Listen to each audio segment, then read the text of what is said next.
Hello and welcome to a special edition of the Women Can Do Show. So, for those who know I Can Do organization, we love celebrating our team members and those who work behind the scenes to make all of these things happen, as well as their accomplishments.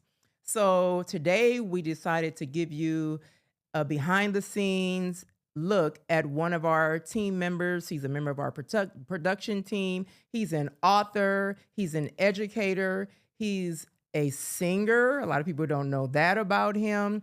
And he's also one of the 2025 recipients of the I Can Do Men of the Movement Award. So welcome to the Women Can Do Show. He came from behind the scenes and sitting on the couch. Brother Malik White, welcome to the show. Thank you. So glad to be here. How does it feel to be in the seat instead of behind the scenes, capturing all the moments and working and all that? How does it feel? It's different. I made it. He made it, mama. He made it. So I just wanted to, again, I always like celebrating our team, all of you guys' accomplishments, just to let people know that you are more than what you do behind the scenes. So let's just get right into it. You have authored your sixth book is coming up. Yes. Okay. So the first one was In Need of Therapy. That was published in May 2021. Indecisive was in August of 2022. Keep Me in Your Thoughts was June 2023. Welcome to the Experience, September 2024. And we'll share the next one just a little bit later. But for now, just can you share the concept behind each of those books? Yeah. So In Need of Therapy, that was my second book. So initially I wrote one book, but for personal reasons, I decided to pull it. But In Need of Therapy was the first book where I actually truly let my feelings out. Yeah. It's in the title, In Need of Therapy. It's divided up into 3 sections, therapy sessions, I call them. And so it was a way for me to start to open up and be vulnerable in that aspect. Yeah. Indecisive came along. Indecisive is a 2-part type book. The first part is an unfinished poetry book. And then the last part was a book that I was working on for my grandfather. So, and me talking to my grandfather constantly, I decided to write, I wanted to write a book that took on all the advice that he gave me, and just explain it so that the world can also have that same, reaction to it as I did when I received that advice. Yeah. So that's where Indecisive, and the reason why it's called Indecisive is because I didn't know whether it's going to be a poetry book or whether it's going to be like a memoir type book. Yeah. Keep Me in Your Thoughts was essentially a book just to write. Yeah. Right. I had a lot of stuff that was going through my head. And so I just put it out on the page. Welcome to the Experience is when I felt that as a person, I felt complete. Where everything was going right. I was, I had my little relationship going on at the time, and it was just perfect. Everything around me was just perfect for me. Yeah. So that's where I got Welcome to the Experience from. Wow. So what inspired you to become a writer initially? Like before even writing your first book, what inspired you to and to write, not just become a writer, but what sparked your interest in writing poetry books? I want to give a shout out to my high school teacher, Miss Clifford. So initially applying for colleges, I wanted to be a business admin, in business administration. And so as time go, I'm applying to these different colleges. And so I had to pick a UC school.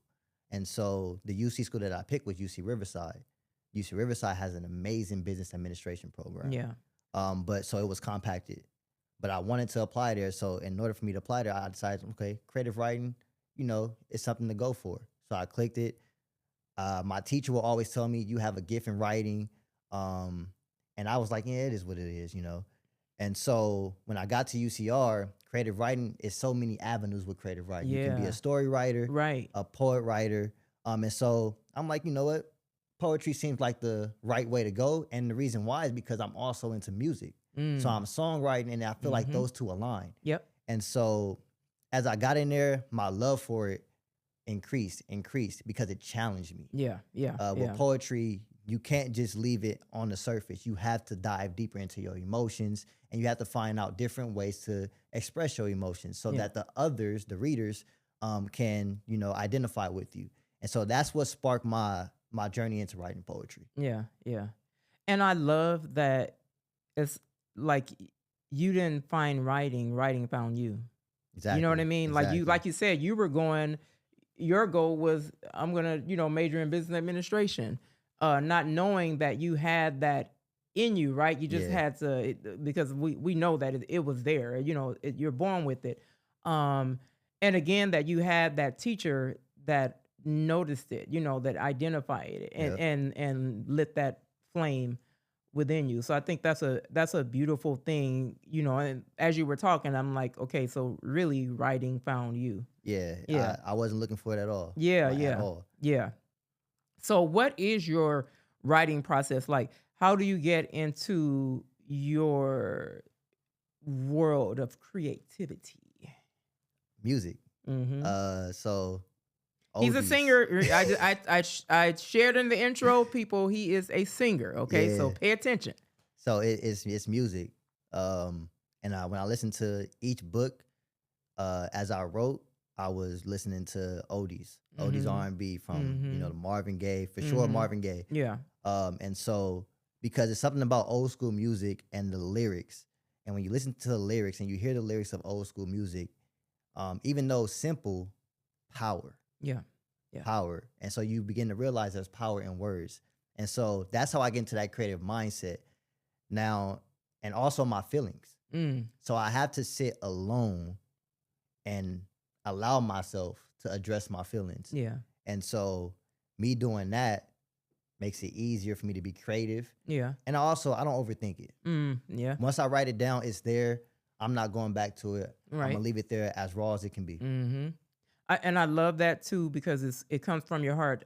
Of course, I'm your aunt, so I've purchased and read all of your books, and what I do love about them is that they're personal. Yeah. And people want to connect with the reader. I just did an interview recently with a young lady. She's like a writing mentor. Mm-hmm.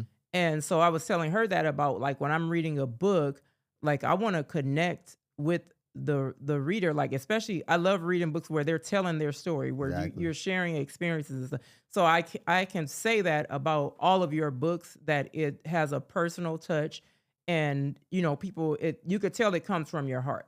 Yeah, and that's the whole purpose. That's the one thing I want everybody to feel when they read my books, that it comes from the heart and that it's relatable. Yeah. Like, my books are not just poetry. I don't write these books to make money off of it. Mm-hmm. I write them for people to relate to them, and also this may be the avenue that they may want to take, Mm-hmm. you know, to express themselves. Yeah, yeah. And you're right. You inspire someone else that, you know, maybe having, you know, something because Yep. it's like the one what's in need of therapy. In need of you know, that's therapeutic writing. Yeah. You know, writing, not poetry, writing music. It's really therapeutic. Yeah. Yeah, yeah. So you have a new book coming out. Yes, yes. On October 25th, people. Yes, You have a yes. new book coming out, and it is entitled, thanks for listening. First, let's see.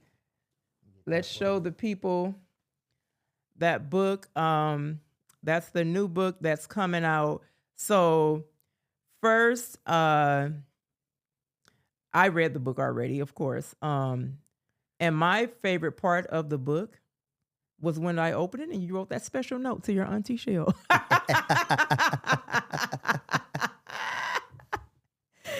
And then I started reading and found my other favorite part. Of course, my favorite one in there was the tribute to Pawpaw. Yes. So for those who don't know, Malik is my nephew. And so I'll let him share the inspiration. So what was the inspiration? Well, first let's talk about the title of the book. Thanks for listening. What is the concept, the idea behind that title? It's me telling my grandfather, thanks for listening. Yeah. So Yeah. that's where I got the title from. Thanks for Yeah. listening. Yeah. That's where the whole book in itself is his essence. Yeah. So I credit all that to him. Just to talk about how I got to that point. After I did Welcome to the Experience, I was done. Mm-hmm. Like I felt like I've accomplished in terms of writing. I've let everything out. Like I said, when I wrote that book, I felt everything was perfect for me. And then, everything just started to, I would say, go downhill. Yeah. Relationships were done and broken, heartbroken. Yeah. And then September 29th, I lost my grandfather. Yeah. And that really put me in a place where it's like, what is next? Yeah. I didn't have the words. I didn't know how to express myself. I felt that was it. Like I had to relearn life over again. Yeah. And so I didn't write nothing. Didn't do nothing. I tried to, come to accepting that my grandfather is gone. Mm-hmm. And so I think it was around December, January, silently, I started writing. No one knew. Yeah. I was to myself, I get off work, I go to the room and I'm just to myself, and I was back there and I was just writing. Yeah. And I was just writing.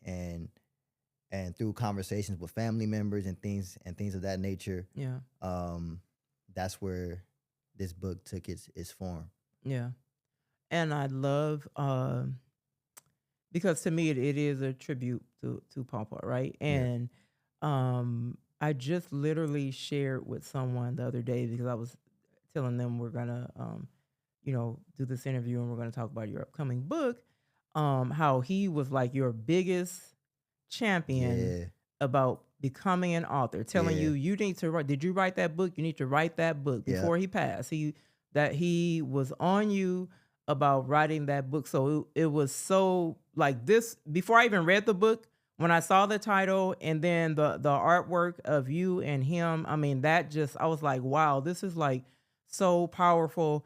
It's such an amazing tribute to him. It's Yeah. like, it's like you completed, like he saw that in you and just to like that ode to him. Yeah. Like it was, not gonna even lie, it was tough writing it. Yeah. Yeah, I can imagine. Tears. Yeah. Sometimes smiles here and there, but mostly tears. Yeah. I think this book is where you find me most vulnerable. Yeah. Most vulnerable. And I honestly feel to date, this will be my best book out of all the books that I've written. Yeah. And to your point, like, yeah, my grandfather was my biggest champion. Like the reason why I started writing outside of me wanting to get my feelings out there, Yeah. he said, write a book. Yeah. Right. Sure did, yeah.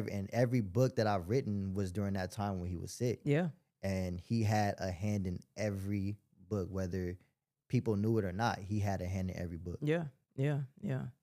And I think it's another beautiful thing. It's like it's keeping his legacy. Yeah. You know what I mean? You're carrying that legacy because that was his wish for all of you. His you grandboys were his heart. Yeah. And so he poured into you so that once he's gone, you guys can carry it on. So I think that is like the biggest testament to this book. And like I said, I read every poem in the book and I felt it. Like I felt him, and I think it is one of your best. Like I said, all of them are personal, but this one was like you really like tapped into your heart, and so I love that. So what would you like your readers to receive from reading this book? I want them to receive like it's okay. It's okay to feel hurt. Yeah. It's okay to not be okay. Yeah. Yeah. But when you're not okay, have that avenue. Yeah. Like for me, it's writing. For me, it's music. Mm-hmm. For anybody else, it may be something different. Right. But in this book, it's like I became okay with not being okay. Yeah. I became okay with feeling grief. Yeah. With feeling hurt. With feeling all types of these emotions at the same time. Yeah. Like in the day, I might feel sad, then I might be happy in the next moment, but I owned it. Yeah. And I Yeah. think in this book, I owned it. Yeah. Yeah. That's beautiful. And so let us know when the book is coming out and why you picked that date. October 25th is when the book is dropping. The reason why I picked that date is because that's my grandfather's birthday. So in the most respectful fashion, it was only right for this book to come out on his birthday, as a birthday gift to him, as a thank you to him. Yeah. You know, to me, October 25th has become a national holiday for Yes, me. it is. Yep. So it's only right for this book to drop on his birthday. Yeah. I think, and to our viewers, be sure to go get this book. Let me see the book. Yeah. Zoom me in on my camera here. Be sure to go get this book. Thanks for listening on my dad's heavenly birthday, October 25th. Yes. This interview will have aired on that day. So go get the book. It at this point it's on there. So go get the book. Yeah. On his, and look, just to show you the front, that would be an illustration of Malik with his pawpaw. And that would be my dad, his pawpaw on the back. I think this is just such a treasure. I have been diving into this book all week, and it's really it is one of your best. It's one of your best work so far. And I, like I said, because of the thought behind it, your the heart, you know, and of course because it's an ode to pawpaw. So we are excited about that book coming out on his birthday. That's going to be that'll bring light to that day. You know what I mean? We can celebrate his legacy. You know, when you're alive, people say, I'm celebrating my life on my birthday, but we can celebrate the life that he gave us. You know what I mean? On his birthday. So, and what better way to do it than to publish that book on that day? So we are truly excited about that. Thank you. And so switching gears, you are an educator, you're a youth mentor, and a youth leader. So as a youth leader, what is the ultimate impact you'd like to have on the young people that you have been assigned to, that you have been placed over, or just even young? Because a lot of times as mentors and leaders and coaches, your work is far beyond the ones that, you know, like your students or whatever, or the, you know, if you're coaching or whatever, there's other kids on the sidelines. There's other kids out somewhere else watching you, you know what I mean, that you may not see. So what would you like your ultimate impact to be on youth as a whole? Yep. My ultimate impact is that there's power in finding your purpose. There's power in finding your purpose. I think every kid, student, you know, little cousin, nephew, nieces, the one thing that I feel that I've been entrusted to do is to help them find their purpose. Ironically, it's something that my grandfather did for me. Yep. So it's only right that I give every other kid that I'm mentoring, that I'm teaching, that is in my space, you know, to find their purpose. So all I'm doing is giving my advice based on personal experiences. Yeah. And I'm also just creating that lane for them. Yeah. Because some of the kids don't have nobody in their life to create that lane for them. And so that's what I've learned to do. I'm very fortunate to be in the field, the education field, where I have a direct hand in a lot of these kids' upbringing. I have a direct hand in their future. Yeah. And so that's my whole thing, helping them find their purpose. And it might be through my writing, because a lot of my students that I've had, they love that I write poetry. Yeah. You know, every 8th grade class that I see, they're gifted with a book from the collection. And sometimes that book may be the reason why they start writing. Yeah. You know, so just helping them find their purpose and giving them the best opportunity to succeed in life. I love that. I love that. And thank you for taking a break from behind the scenes and coming to sit down. Always, always.